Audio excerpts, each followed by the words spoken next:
Hey everyone, Mireya here. Welcome to No More, a podcast where we like to envision a world without trauma. We are constantly taking the steps to have the tough conversations and understanding what are the steps and the possibilities that we can take to step out of trauma and create the world that we want to live in. Part of trauma is understanding mental disorders. And a central theme of this show is decharacterizing the narrative around mental disorders. Most of the time, we associate a mental disorder with having experienced something catastrophic or a tragedy, when the reality is you can develop a mental disorder just by being exposed to stressful conditions chronically and incrementally over a long period of time. What exacerbates the problem is when we invalidate those experiences. Today, we are being joined by Martin Slade, the Director of Research of Occupational and Environmental Medicine at Yale University. He's also the founder and director of Yale's Maritime Research Center, which promotes and advocates for the well-being of maritimers and seafarers. That means people who work on cargo ships, the underlying essential workers that help make our society function.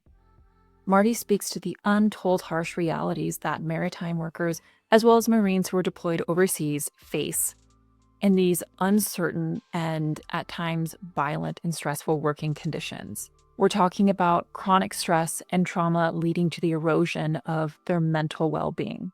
So please join us as we reframe the perspective on mental health disorders and understand that mental health can be affected even in the workplace when it is remain unchecked, unrecognized, and invalidated.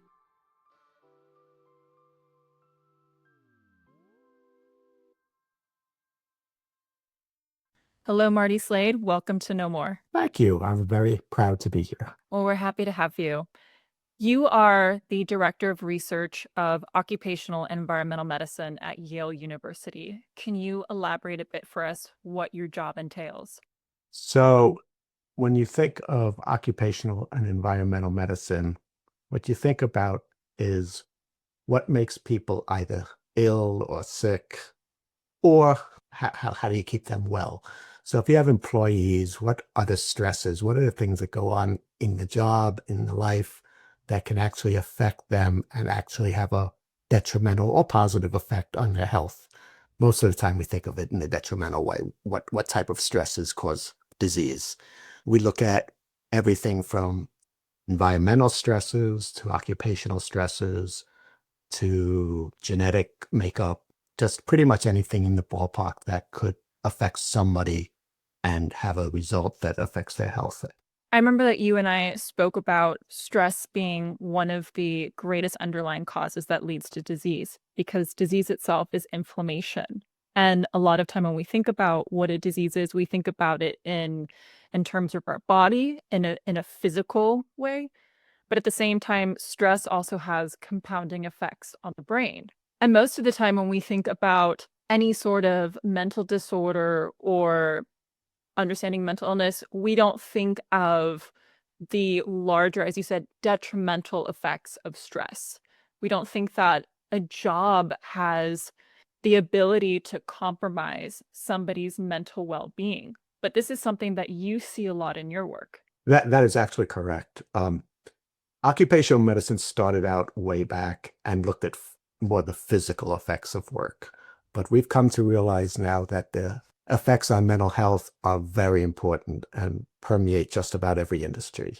Certain industries have much more obvious effects. A couple of them would be things like the maritime workforce. You all have stuff in your house, you all buy things.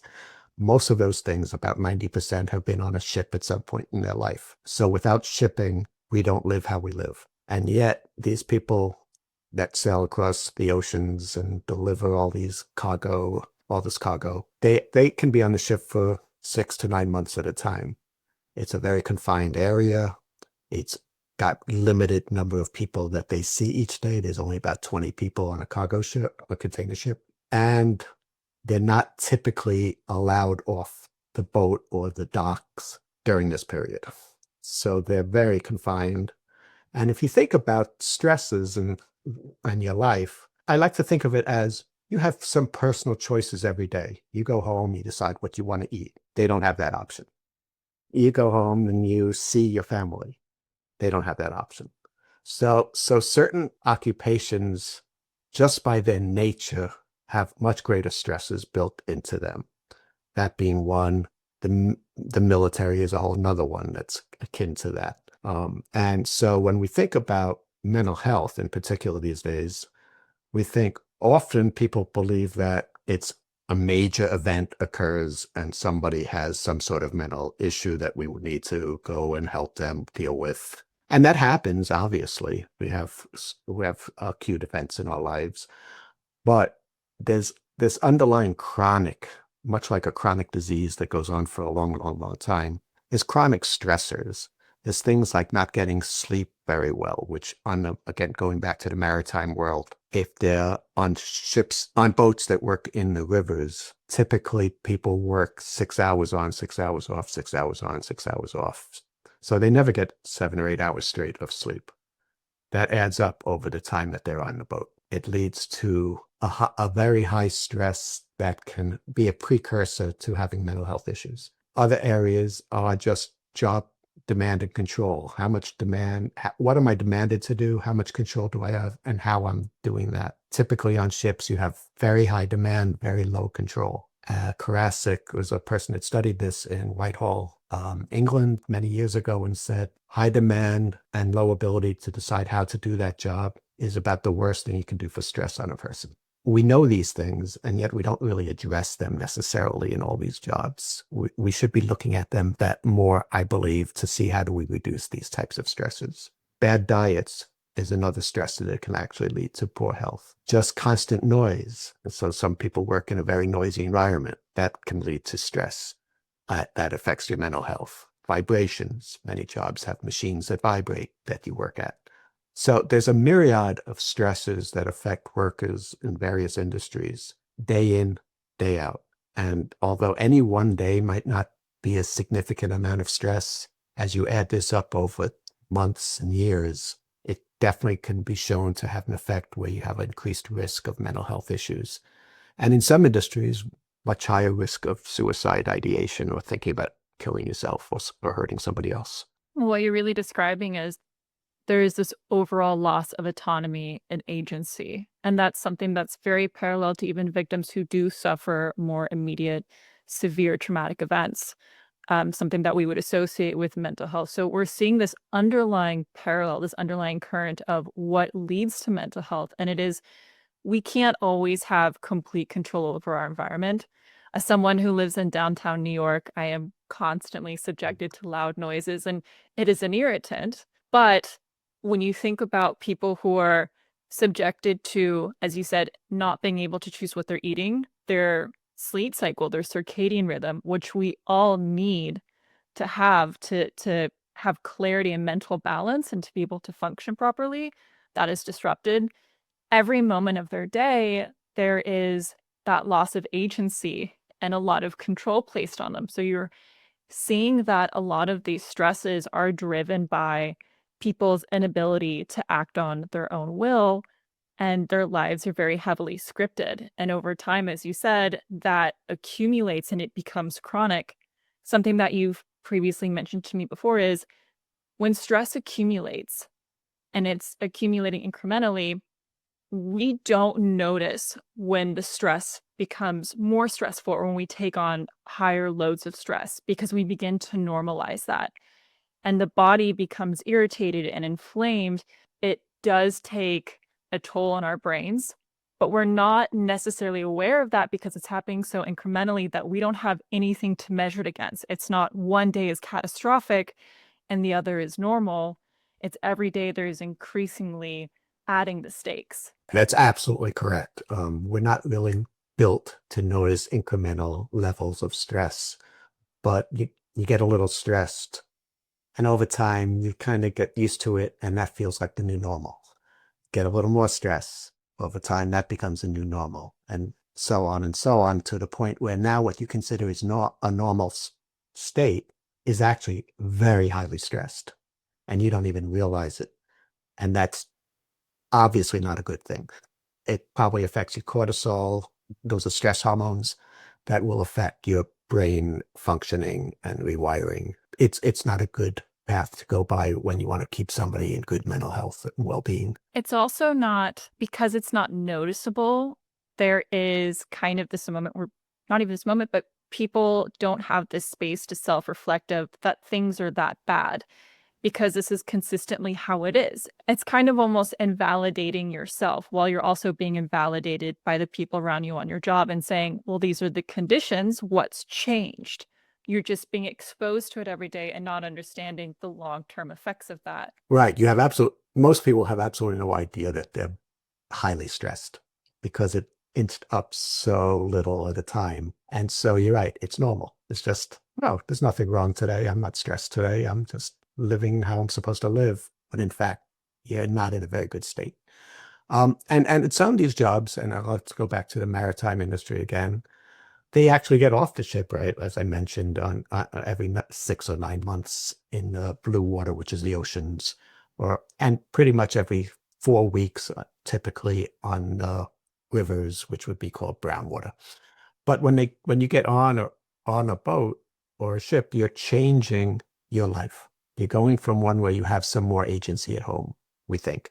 You can go shopping, you can go do something, you can go choose to go out with friends, to a job now where you don't have any of those options. You're very scripted in what you're allowed to do and not do. So there's a change there. And change is tough for many people to deal with. It affects us differently. Some people are okay with it, others have a hard time. Again, when they get off the boat or the ship, the same thing happens, only from a very scripted environment to a very open environment. And that, believe it or not, can be just as challenging, maybe even more so, because now you have to make more decisions and you've gotten used to not necessarily making over many weeks or months at a time.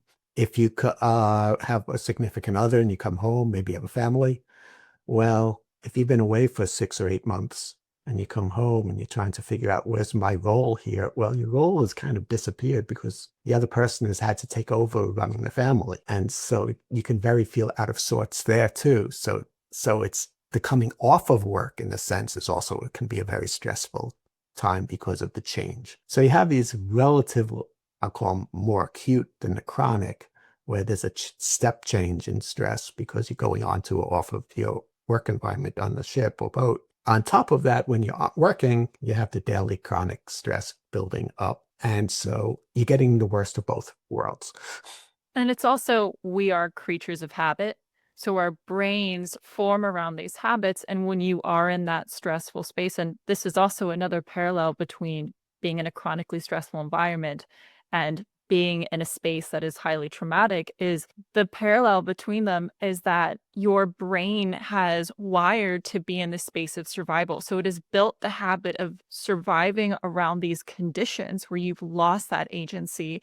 And then you have moved into a space where, as you said, it's open, it's not scripted. And so I've personally experienced this in my own life where I went from a very traumatic, chronically stressful uh, years of my life. And then, funny enough, everything stopped 1 year.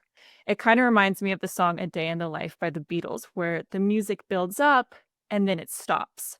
And so you're used to this very heightened state of survival where everything is chaotic. You can, in a sense, predict what's going to happen because it's been happening and there's a certain rotation to it.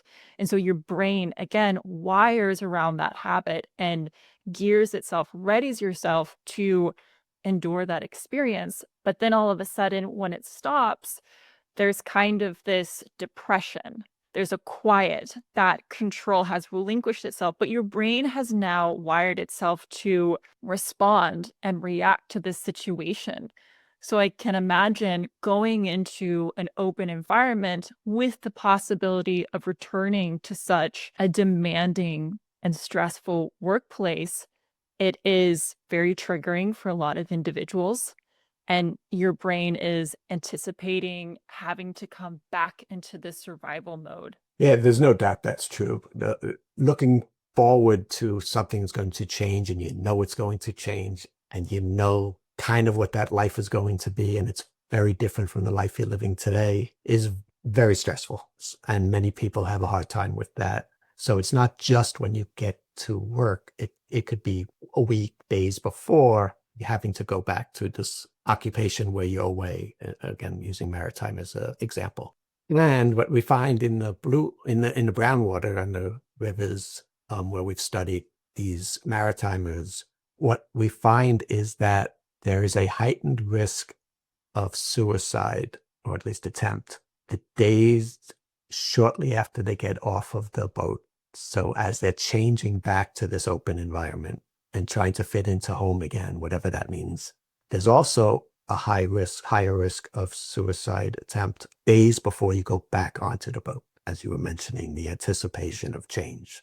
How the brain is thinking over these times is obviously looking not just in the moment, but looking forward in anticipation, both of which add stress. I think it's incumbent upon society, occupational, well, companies to think about these things and figure out how they can help their employees, how they can help them transition through these phases.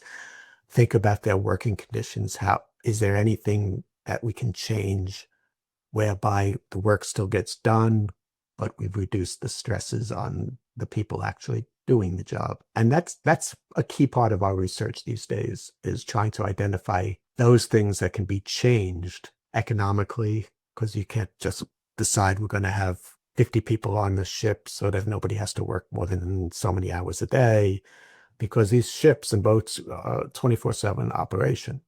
So going back to the blue water, the ships out on the oceans, they're out there, let's say 8 months. It's 24/7, which means the ship is always being worked, which means everybody on board is always working. And when you're not working, you're sleeping, hopefully. And then you get up and you're working again. And you don't get days off. You don't get weekends. You don't get this. This just goes on and on and on. And that can get obviously a bit have a negative effect on how you're thinking. I mean, you're getting more and more tired. You don't see an end in sight.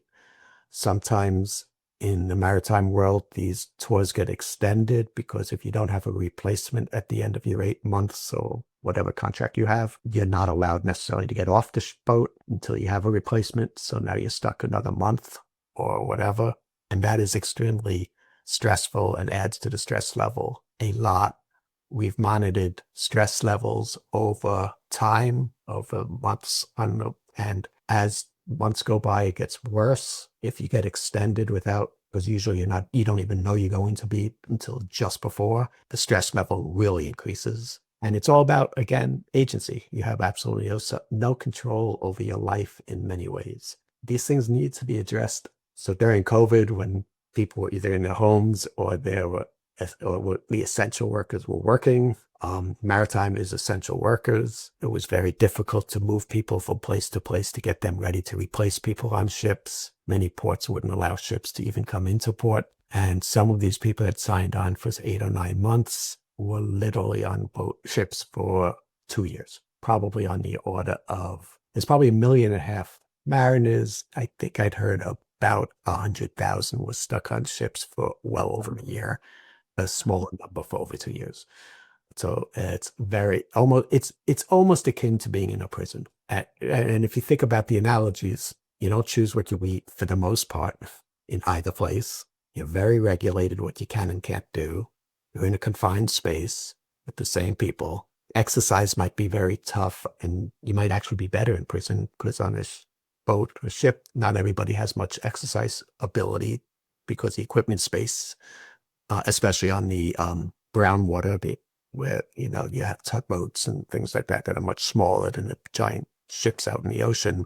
So there might not be space to set up any sort of exercise area. You have a constant rocking and jump going up and down. You have stresses in the oceans if you're in certain parts of the world where it still amazes me to say this in 2025, that you have to worry about pirates. And we don't really hear about it much. But the reality is that piracy is much, much worse now than it was then. And the taking over of ships and killing people is much, much worse now than it was then. It's a stressful, stressful time.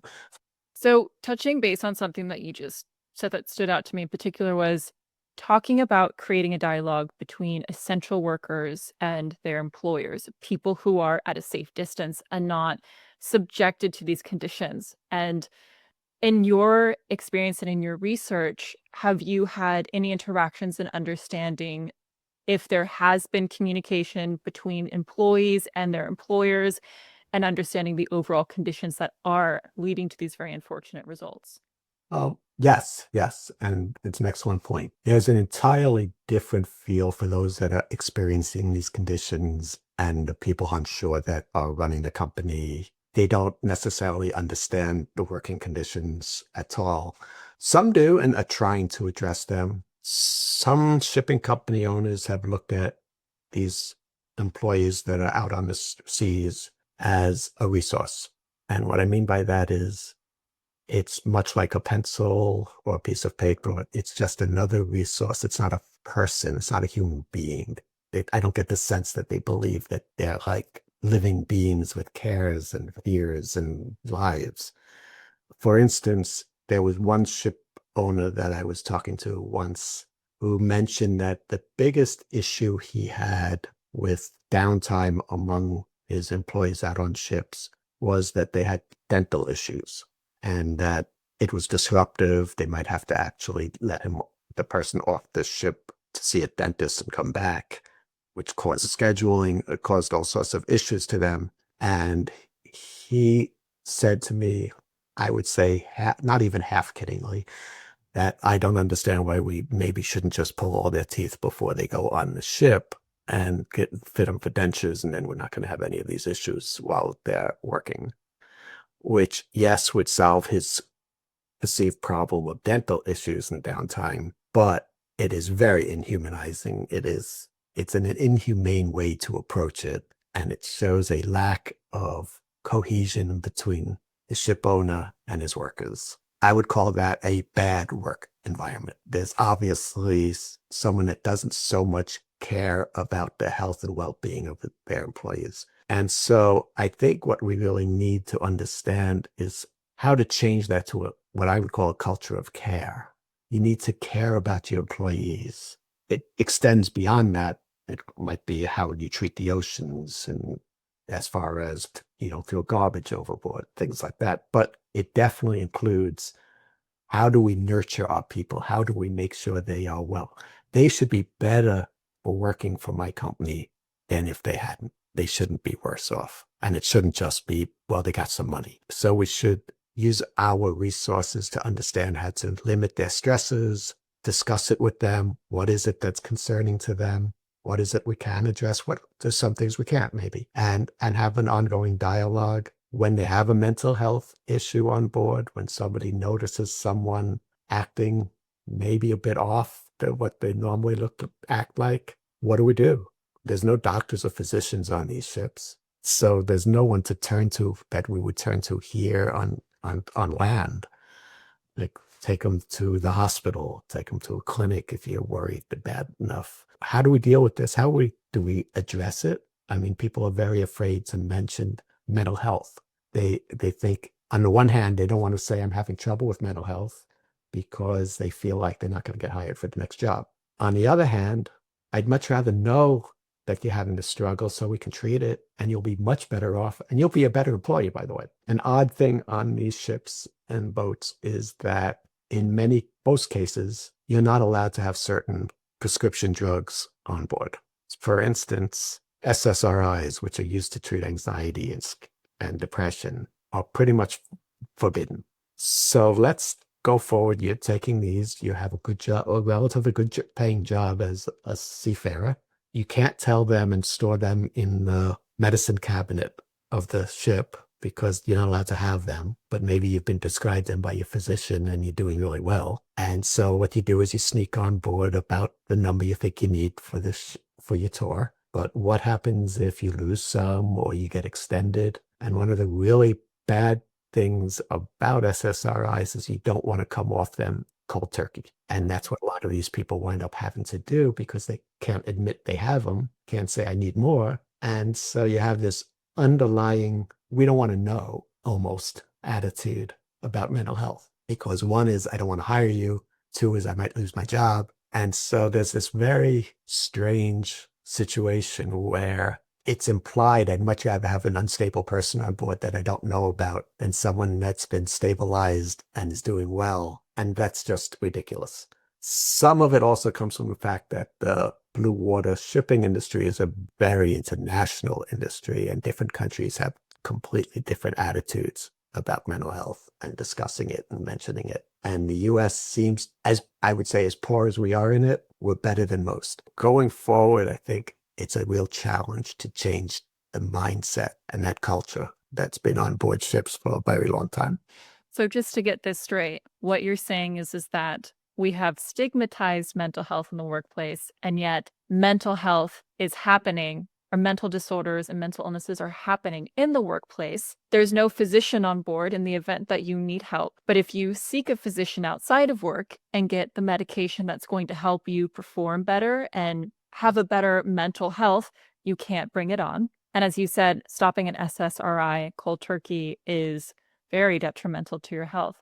So there's, as well as the fact that companies are actually aware of these conditions and the results, and they don't want to hear about it. Yeah, well, not all, but yes, there are many that do not want to hear about it. What I don't see, I don't have to address. And it gets a little bit worse. I think a little bit worse in the brown water in the US, in the United States. You have telemedicine that could help, and out on the ocean, if this shipping company has a telemedicine company that they hired to help them, many do, not all, they could make a call to this company and get some medical advice through the internet or however the Zoom type thing, which is good. It's not great, but it's good. In the rivers here, let's pretend that I have a telemedicine company and I call them, and I happen to be in a river and I'm in a particular state. I'm going down the river and captain gets alerted that somebody's having a mental health issue. He does all the perfect things, calls, gets from telemedicine health advice, has the person that's at risk talking on the medical advice to the physician or whatever medical person it is. And that boat now sails from that state to the next state in this imaginary line in the river. Well, that physician may have no rights to give medical advice in the next state. They will have to hang up. They cannot give medical advice because I'm credentialed by state. So it's kind of a damned if you do, damned if you don't culture. It can be, yes.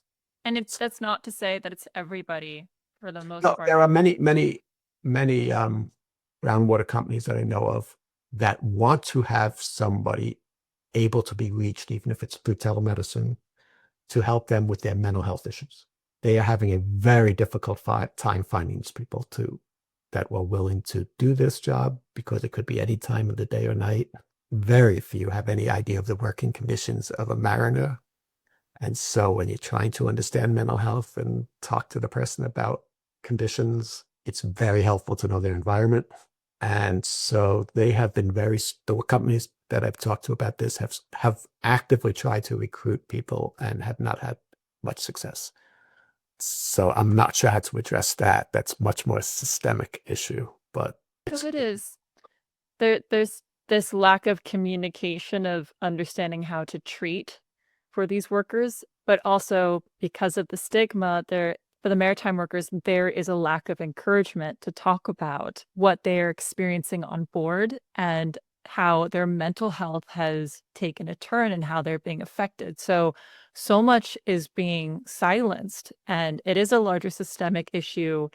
But it really begins with, how do you encourage a dialogue between companies and their employees to say, this is a problem and we need to be able to fix it. And to be able to fix it, we have to address it. And that really is a lot of the underlying problems that we're seeing, is this lack of validation. We are not validating people's pain. We're not saying it's okay to talk about, like you said, I'd rather have, or companies would say, I would rather have somebody who's, mentally not okay and unstable and not talk about it because they don't want to. I'm not sure they would admit that they're saying I'd rather, but that is the effect of their policies. But that's something that we're seeing in a lot of companies and a lot of organizations, is this lack of validation, the lack of transparency. Creating a culture of care means recognizing mental health, and that when we subject people and essential workers to these uncertain and high stress conditions, there is a detrimental effect on their mental health. When you and I first met, you shared with me the clinical trials on the soldiers in Iraq who were experiencing psychological trauma. And these clinical trials first took place because soldiers were not being validated. The military has this history of not recognizing trauma, even though it is a violent and highly uncertain and unpredictable field. How did you all arrive to these clinical trials in the first place? Excellent point. Yes. I was involved in a clinical trial that took place in Iraq. The background to that is the signature injury for the Iraq-Afghanistan was mild traumatic brain injury. Mild makes it sound like it's not so bad, but I think that's a misnomer. Basically, in essence, what a mild traumatic brain injury is that you had some sort of brain injury. We'll come back to how it happened in Iraq. But you don't see any real blood or something sticking out of your head or some projectile stuck in it, whatever. It's just you look normal, but you definitely had some sort of injury. So in Iraq, the biggest issue was what's called IEDs, or improvised explosive devices. When you're out on patrol in Iraq, you're not the only one. It's not one vehicle at a time. There's often a line of vehicles that are going out together. And maybe the front vehicle winds up hitting an IED and it blows up. And those people may die, unfortunately. But what it actually does, an explosion from a physical point of view, is a large pressure wave, a lot of pressure that gets thrown through the air. It's like a very loud noise amplified a whole lot of times. And this pressure wave goes a distance. And so the people in the next vehicle or the vehicle after that even can get impacted with this pressure wave. And what the pressure wave can do is enter the body through an opening. Think of your ears as a perfect opening, and it brings pressure inside to your head, and probably pushes the brain back and forth a little bit as the pressure wave goes through, and causes some damage. Very simplistic model of it, but that kind of explains what's going on. So now this person goes back to the base. They don't look like they're hurt. There's no blood or anything, but they don't feel right. Now, most of these people where we were Marines. Marines have this attitude of can do, I'm tough, and nothing's going to stop me. Now, if they're bleeding profusely, they get it. Take me to the hospital or medical clinic or wherever. They take me to treat me. When you don't look like you're hurt, was a tendency to say, I'm okay. And in many cases, the commanding officer may not be very attuned to this concept of, I don't see anything wrong, but there's something wrong, and is just encouraging them to keep going. There's nothing wrong with you. You don't need to see a doc.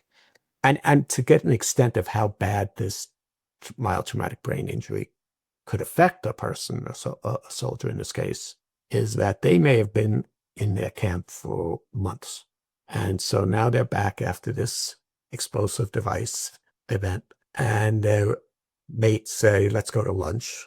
And you walk out of that building and you start to walk towards the lunch building that you've gone to forever. And they're like, no, it's this way.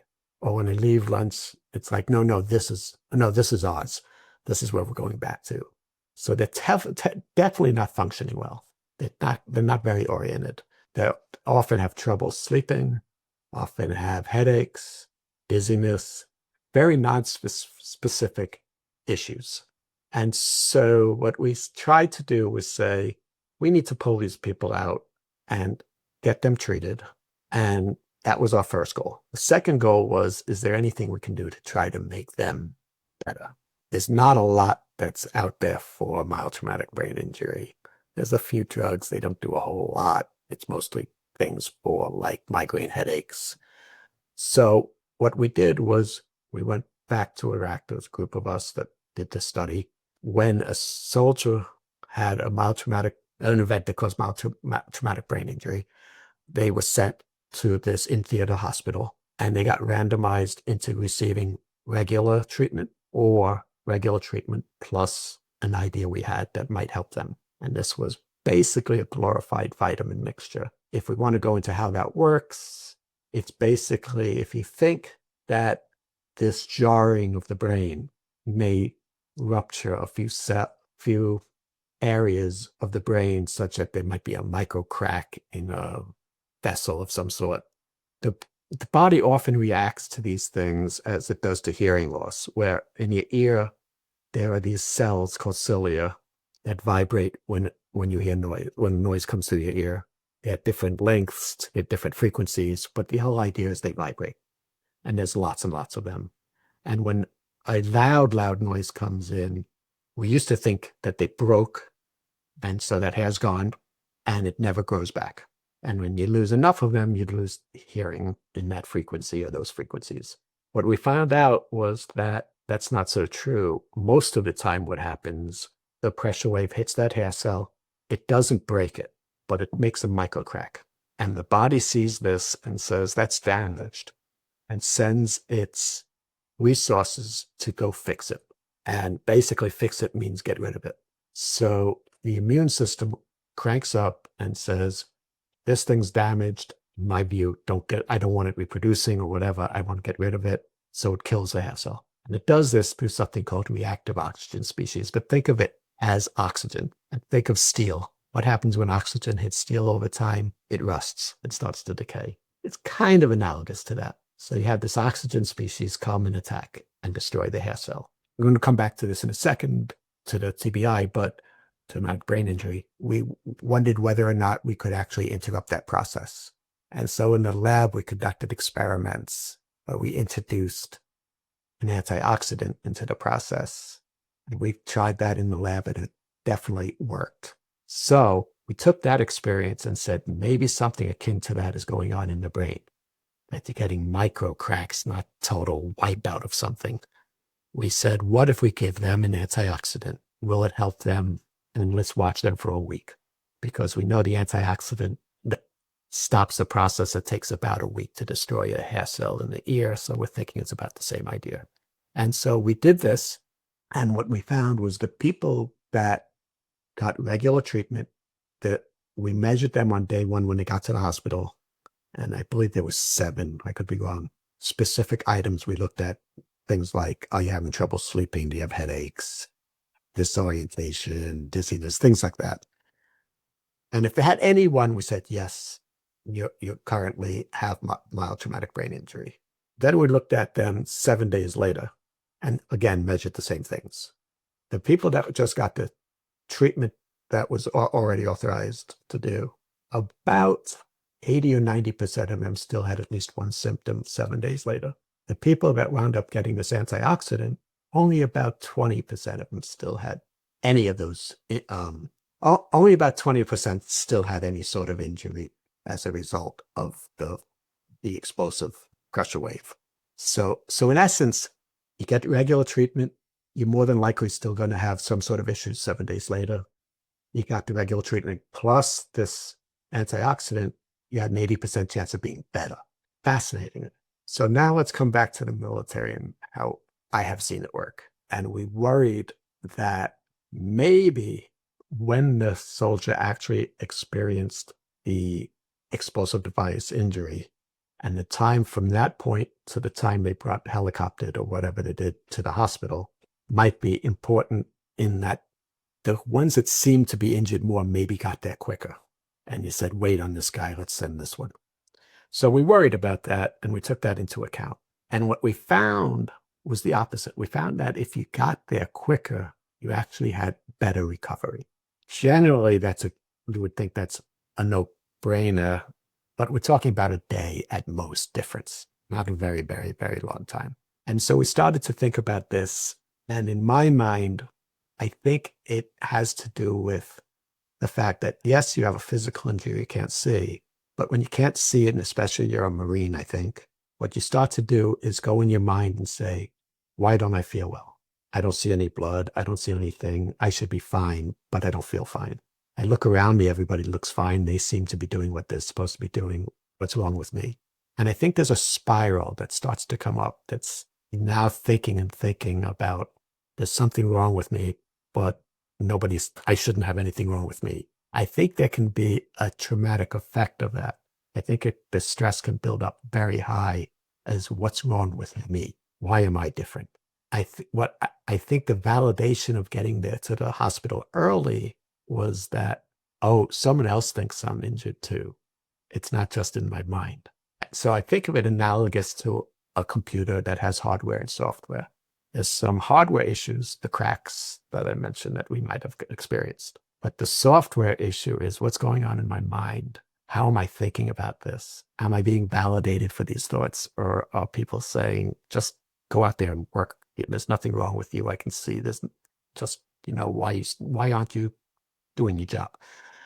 And I think the validation, i.e., getting there early, versus the non-validation, getting there later or never going at all, probably in real life situations, has a huge effect on the mental health of the person. And I think it probably even has some effect, though we didn't see it, on how quickly you recover physically, but surely mentally. And so you're not being validated as a person again. You're a soldier, you're a thing. And much like the mariner's a thing, it's a resource. And so I think that it's really important to understand the mental health side of these things, that you can affect the well-being quite simply by acknowledging it. In this case, that yes, we see you're hurt. You might not see it. May not see it as a physical scar, but we know something happened and we know we need to help you get through this. And if you have that, which I would call, again, a culture of care for everything, care for the person, you will improve the well-being of these people, your employees, and even if they're soldiers, they're our employees as the Defense Department or U.S. government. And it's a really key point. We really need to start to understand that mental health is a really, really big issue. It's taken us in the U.S., I mean, in the 1950s, you would never mention it. The fact that we can talk about it now is probably a pretty big change in 75 years. I get it, but still a big change. And we need to take it a whole lot further. Something that I learned about years ago in therapy was there can be the physical trauma, but it's the psychological aftermath that actually wreaks a lot more havoc. And it's not to minimize the event itself, because some events can be quite violent, but it's to say that it's when you don't receive validation, you also begin to internalize your experiences. And that does change the way that you think about yourself and how you think about yourself in relation to the world. That was something for me personally in my journey. I realized that, there can be the physical event and it's no longer happening, but it's everything that happened around it where I didn't receive the care that I needed. I wasn't validated. There was a lot of psychological manipulation, and not to say that necessarily that's what the military is doing or the maritime industry, but when you are invalidating somebody's experiences, that itself does take a detrimental effect to the point of somebody, as you said, somebody saying, I'm not right, everybody else is okay, but then it's not resolved. And then that has the ability to spiral out of control, that psychological spiral, and it takes an effect and it can develop into a mental disorder. Going back to the Maritimers, where you're having these physical conditions where you're losing loss of autonomy, or if you are experiencing an explosive in the military, it's what's happening afterwards that's actually really catapulting the mental health disorder. One of the reasons why I was so interested in your work when we met was because it was about reframing and reshaping that perspective and conversation on mental health. Because if you go through something traumatic, whatever it is, if you receive help as soon as possible, the effects are actually, in a way, irreversible. They're not compounded. They don't have time to grow and warp somebody's well-being. And so whether it's in the military or maritime or in any sort of situation, the distance between the event and the validation is highly crucial for that person's well-being. 100% correct. You really, really, really want to short circuit that time. You want to validate that, yes, something happened. Yes, let's talk about it. Let's get some help, whatever that is, because I do believe you get that mental spiral. And once you get far enough down that spiral, it's very hard to come back or much more difficult. So I think we need to look at people as people and understand that all of us have humanistic qualities that are universal and that we need to care for each other and that we need to listen and say, what's going on? What is it that's stressful on your job? What is it that you're having trouble with? Even if it's just you and not everyone else, and try to then go upstream in the solution of A, can I totally get rid of that stress? Probably not in many cases. Yes, in many cases. Can I minimize it? Probably. Is there something else I can do to get around it? And just think outside what the typical box would have told you to think in and say, how can I attack this better? I think we're slowly trying to get there as a society, but it's difficult. Well, it's as you said when you were speaking to the maritime workers and wanting to find doctors via telehealth for employees of Brownwater. It's a larger systemic issue and it involves creating that dialogue. And something that you mentioned in the beginning when you were talking about when you have these experiences in the military and you turn to your commanding officer, it's very dependent on who your commanding officer is. And if they have that experience or if they have that awareness and the empathy. And so it goes even further in saying this is a larger systemic issue and it has to start with from the source to the top and saying this is a problem. How do we fix this? How do we make people aware? How do we make a commanding officer aware? How do we make executives in the cargo industry aware? Because at the end of the day, you want to be able to have your employees show up.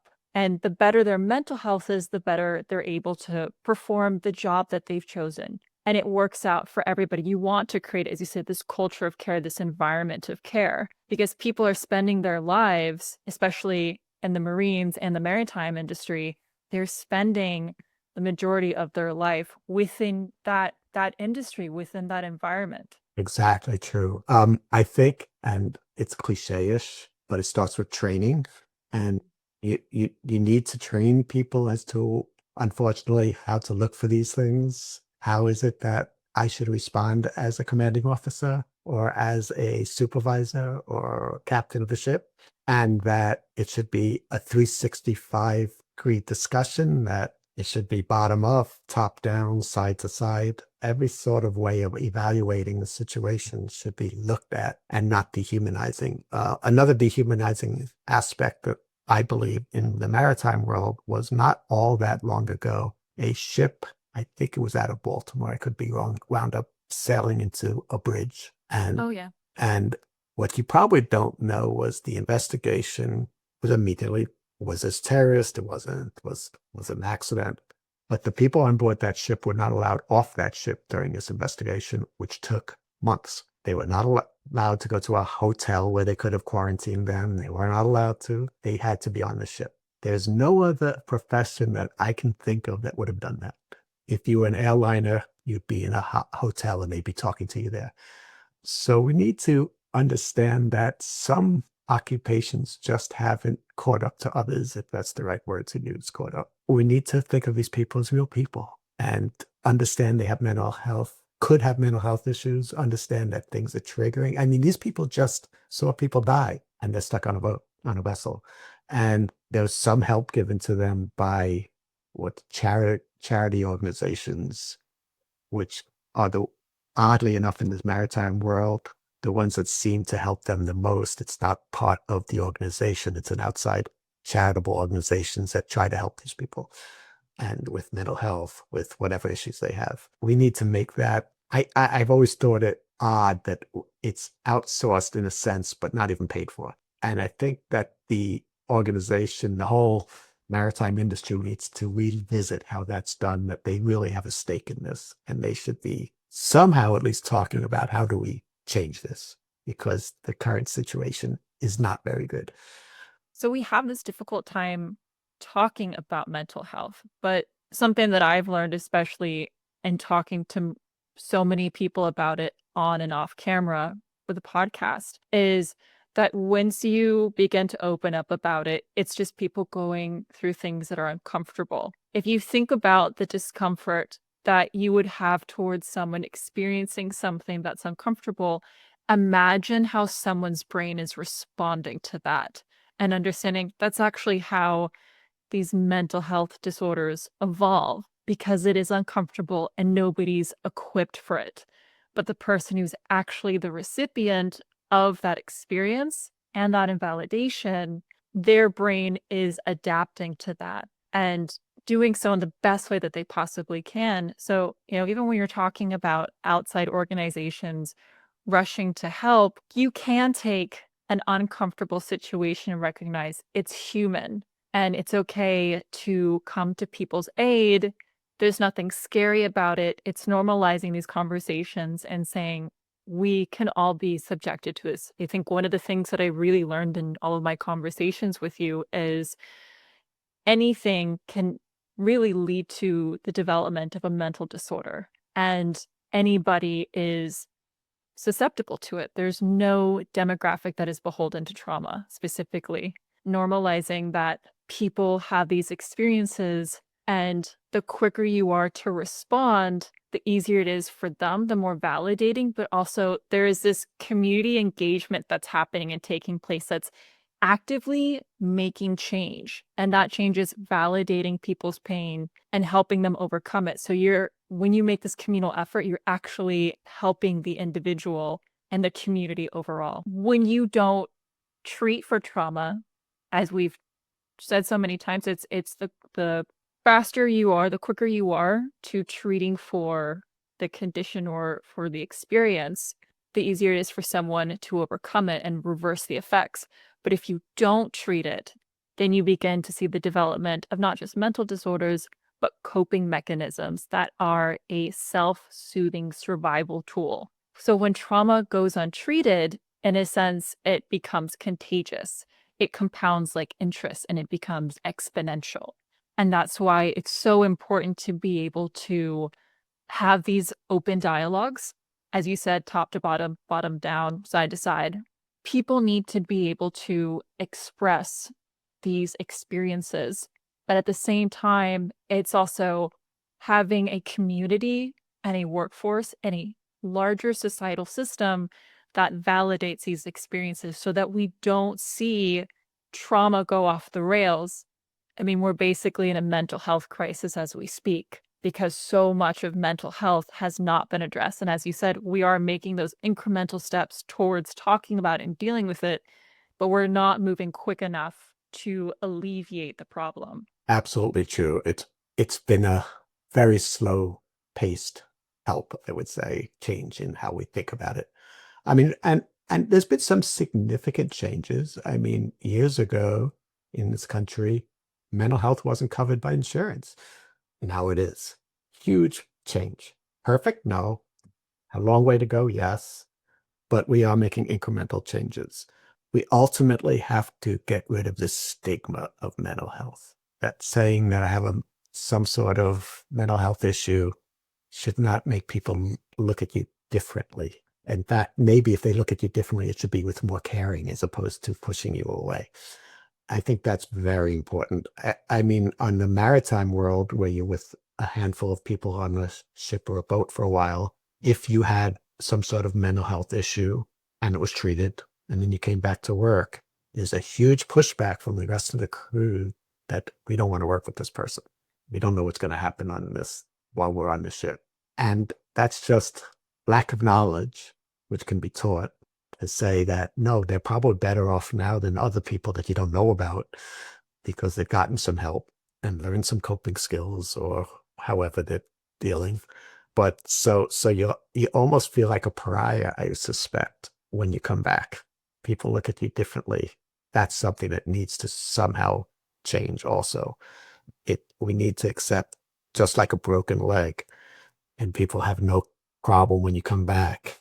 The same thing should be true for mental health issues.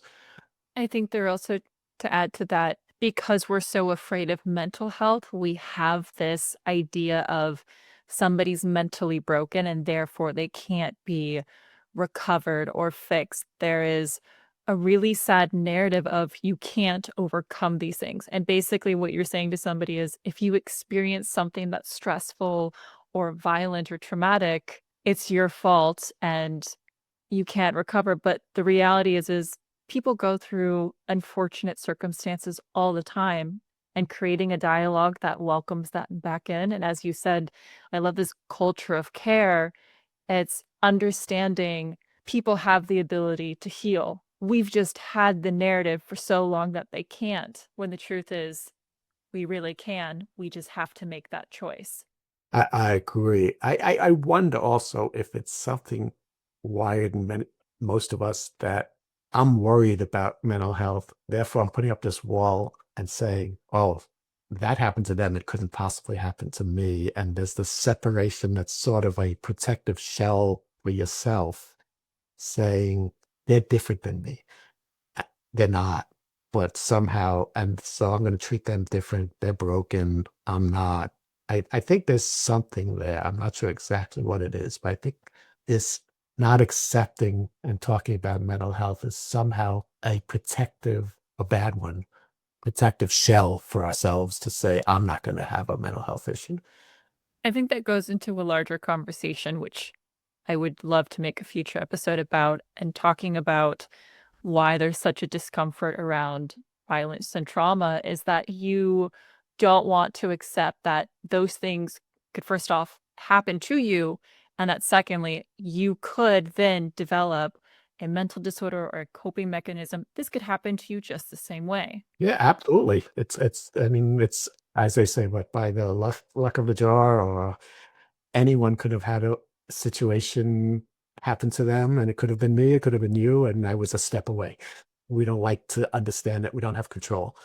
We don't like the discomfort, but I think, as you said, it can be very widely transformed with care, where it doesn't, I think the way that we associate these violences and these stresses and believing that someone can't heal from it, if we changed our narrative into that culture of care, then it would also instill in us that even if we were to experience something, some unfortunate circumstance, that we would actually have the ability to overcome it, and we would be welcomed by a community and an overall society that would accept this and help us move forward and provide the resources and support.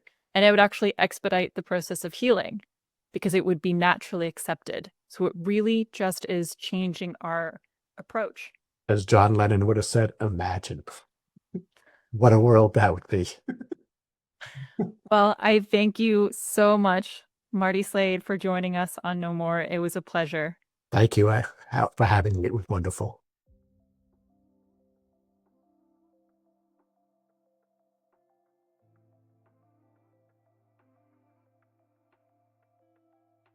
Hey everyone, I hope you enjoyed this episode. It is imperative that we understand that you don't have to experience violence to develop a mental disorder, and that you are validated in what you're experiencing and in what you're feeling. And the sooner you receive that validation, the quicker we are to get you the care that you need. As Marty and I discussed, there is a narrative around mental health. It feels scary and overwhelming. Nobody wants to think about, if this happened to me, or if I was exposed in any way to repeated stress over time, that I could develop this mental disorder and not notice it and not be aware. But this can happen to anyone. And so it is imperative that we create a culture of care so that anyone and everyone can get the access and the resources they need to overcome this. Mental disorders feel scary. Trauma feels scary, but it is not inconquerable. And when we come together as a community, we have the opportunity to heal. And this is especially important when it comes to the invisible workforce, the people that keep our world alive. Think back to the pandemic, the essential workers, people who kept our society functioning so that we could eat. Everyone is needed. Nobody is a resource, and nobody is to be invalidated. If you or anyone you know has experienced this, especially as an essential and invisible worker, I want to hear from you. Send me a comment, slide into my DMs. It is imperative that we have this conversation. It's important that you be seen and heard and bring attention to this. And that's what we're doing here on the show. We have wonderful experts like Marty who are advocating and promoting for the well-being of the essential and invisible workforce. And it's also important that you whoever you are, and your experience is also being validated because you are part of that culture of care.